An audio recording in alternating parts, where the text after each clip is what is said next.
Hello everyone and welcome to Work Comped. My name is E and this is my very first video. My blog will be dedicated to the discussion of workers' compensation. Workers' compensation, especially in the state of California. Now, workers' compensation benefits are defined differently throughout the US depending on which state you live in. So I will be talking about workers' compensation in California. Okay, so what is workers' compensation? Well, I get asked that question quite a lot, and it's surprising that whenever I ask that question back in the form of, well, what do you think workers' compensation is all about? I usually get flustered looks, and I see a problem with that. Why is it that people out there don't know that there's this type of benefit out there? Why is it that employees don't have access to readily available information?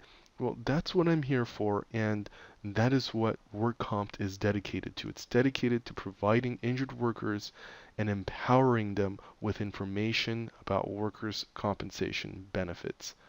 So, I want to introduce the subject of workers' compensation by giving you a brief overview of its history and where it came from and how it became the system that it is today.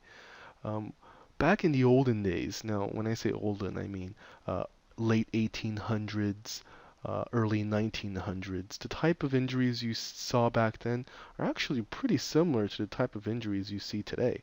Um, the most common one being, let's say an employee is lifting something or carrying something, pushing or pulling something heavy. So in this case, we'll say he's lifting a heavy package. It could be a box of potatoes, wherever it may be.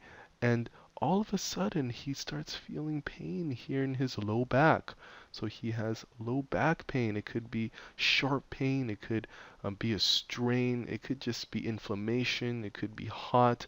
Whatever it is, he feels pain in his lower back. Now, doctors call that a low back strain, a lumbar strain, or depending on where it is, it could be a lumbosacral strain. So if this employee felt that strain and could no longer work, what happens? Well, what happens when he can no longer work? Does he go to his employer, McDonald's, let's say? Let's say he works for McDonald's and he was carrying a box of potatoes to fry.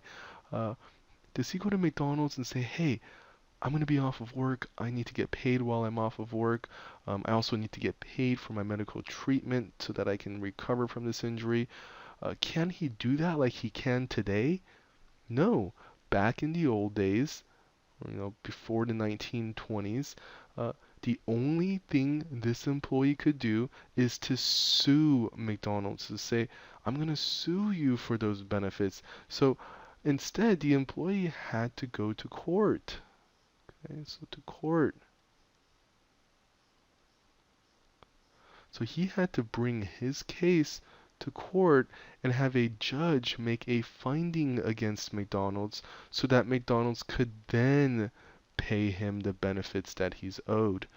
Right? So it could be the treatment, medical treatment that he needs. It could be the disability benefits that he needs while he's off of work so that he can pay for his rent, he can pay for his food, whatever it may be. He needed to go The employee needed to go to court, sue his employer, and then his employer would give him those benefits. Now, this whole process took months, if not years. So, what is this employee doing while he's suing his company? I mean, is he getting his treatment? Was he getting money so that he could continue to live? Well, that was the problem, and that's why they came up with the system that they have today. So today, there's a system called statutory workers' compensation benefits. So the United States, the United States developed a statutory workers' compensation benefit system that is, inherently good for employees. One, employers like McDonald's, or it could be Jack in the Box. It could be, Home Depot, wherever it may be, employers that operate in the US must provide benefits. Okay? It's the law. You have to. Even if you have one employee, if you have 1,000 employees, you must provide workers' compensation benefits. The employer must presume that the injury happened. Okay? The employer must say, okay, well, you have an injury. You as an employee have an injury. So I'm going to provide you with benefits. So I'm going to send you to a doctor. I'm going to give you disability benefits while you're off of work. So the employer must presume, so it must go into a situation understanding that the injury happened. Okay? Um, it can't just say, well, I, I don't know. Maybe it happened at home. What if you were playing basketball outside of work and you hurt it? What if, something else happened and it wasn't our fault? No, the employer under the statutory work comp benefit law system must believe that it happened. And if it doesn't believe it happened, the employer is responsible for proving that it didn't happen. See, back in the days, when the injured employee went to court to sue his employer, the employee had to prove that this injury happened at work. But today, the employer must prove that the injury didn't happen, or else the employer must provide workers' comp benefits. Okay, and depending on which state you live in, workers' compensation benefits can vary. Okay, disability rates vary, how much you get paid, medical treatment can vary, but there are a few things that in every state employers must provide. So let's talk about those things. First of all, an employer must provide temporary disability benefits. So temporary disability benefits. Okay, so there's two forms of temporary disability benefits. You have temporary total disability benefits, and you have temporary partial disability benefits.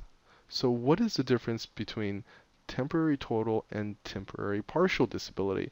Well, if you have an injury, like our friend up here had an injury, he injured his low back, and now he can't work. Well, today, under today's laws, if he can't work, his employer must provide him with temporary total disability benefits. Why? Because he's temporarily, totally disabled. He can't do any work. He must stay at home and recover from his injury. So while he's at home, his employer must pay him for his time off of work. He must pay him some wages, right? Now, it may not be his full wages, but it should be enough to help him along as he's recovering from his injury. Now, I'll make a video later on that goes deeper into how much benefits or what type of benefits California provides and at what rate. I'll go into that in another video, but I just wanted to touch briefly on that idea. Now, temporary partial disability benefits would be when, let's say, he has a low back injury and it wasn't that serious, but in order for him to get better, the doctor says, look, you need to do something less stressful. You need to lift only 10 pounds. You need to be able to do a desk job for a while. Don't lift for a while. So McDonald's says, hey, I need someone in the back office. I need someone to do my accounting or sort through some papers. So don't lift anymore, and I'll let you come back. But you know what? You used to work 40 hours a week. Maybe now I can only give you 20 hours a week because I don't have that much accounting work. I don't have that much administrative work for you to do.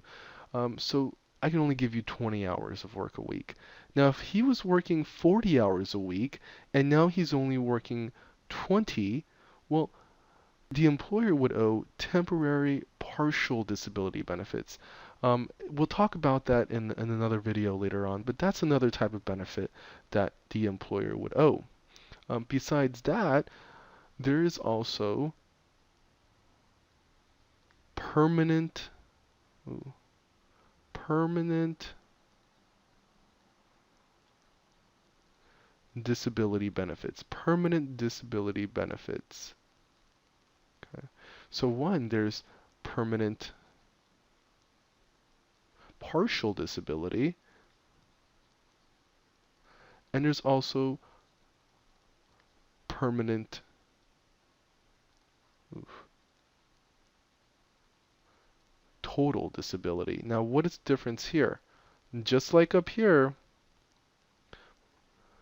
there's a difference between total and partial. So first of all, what is a permanent disability? Okay, let's refer back to our friend up here. Permanent disability is when after he has recovered from his injury, he's not 100% what he used to be. You know, maybe he was 100% before, before the injury, and then after the injury, the doctor says he's 90% of what he used to be. Okay? So the difference is a 10% permanent disability, right? So he's 10% less what he used to be. And with that 10% comes benefits as well. Okay, and I'll discuss that later on as well. Now, this is 10% permanent disability, but it's not 100%. So it's not incapacitating. It's not like he can never go back to work. But what if he can never go back to work? What if uh, he broke an arm or he lost a leg or something unfortunate happened and he can no longer return to the labor market? Well, then he would be permanently, totally disabled. So he would be 100% disabled. Okay. And then that's also another slew of benefits that the employer needs to provide, right? Another type of benefit, medical treatment. So medical treatment. So when an injured employee gets hurt, what's the one thing he needs? He needs to see a doctor, first of all. He needs to go to the hospital, get better, therapy, surgery, medication, whatever it may be. He needs that treatment. So the employer needs to send him to a doctor, right? And the employer needs to pay for that, pay for everything. If it's a surgery, they need to pay for it. So that's an important benefit under workers' compensation law. Another type of benefit would be rehabilitation benefits. Okay? So rehabilitation.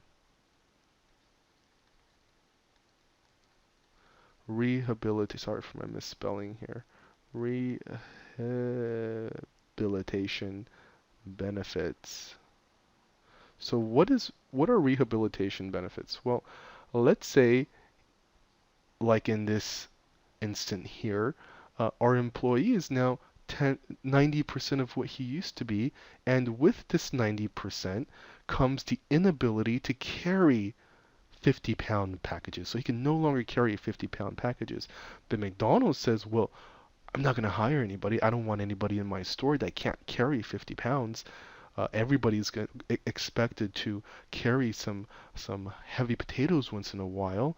So if anybody in my store can't carry that much, then I'm sorry, but they're going to have to go. And since that's a requirement of the job, McDonald's has a reason to fire the guy, right? So if they're gonna fire our friend here, well, McDonald's has to provide rehabilitation benefits. So that could be in the form of training to teach the injured employee, another type of job, maybe a desk job, whatever it may be. It could be buying them a computer. Rehabilitation benefits. I'm sorry, vocational rehabilitation benefits is a very important part of workers' compensation benefits, especially if the employee cannot go back to work. All right, and finally, and this is something we always hope that this is a type of benefit you never have to learn about or see, and that is death benefits. Okay, so if an employee dies on the job or dies doing something uh, at work or dies because of a disease that he contracted at work or back in the days, those coal workers and when they inhaled too much of the coal dust and causing them to have respiratory problems, that's a compensable injury. That's an injury that the employer is responsible for. So any type of injury that that leads to death. So uh, the the employee dies because of that injury. It doesn't have they don't have to die immediately. So it doesn't mean he has to be climbing a ladder, falling down and dying. He could die a year down the line because of, let's say, fumes he ingested. So if the employee dies because of an injury, he's eligible for death benefits, and that's another slew of benefits that I'll talk about later on as well. So these are this is a very general overview of the types of benefits you can receive under the workers' compensation system we have today. Tune in for more detailed videos on these type of benefits.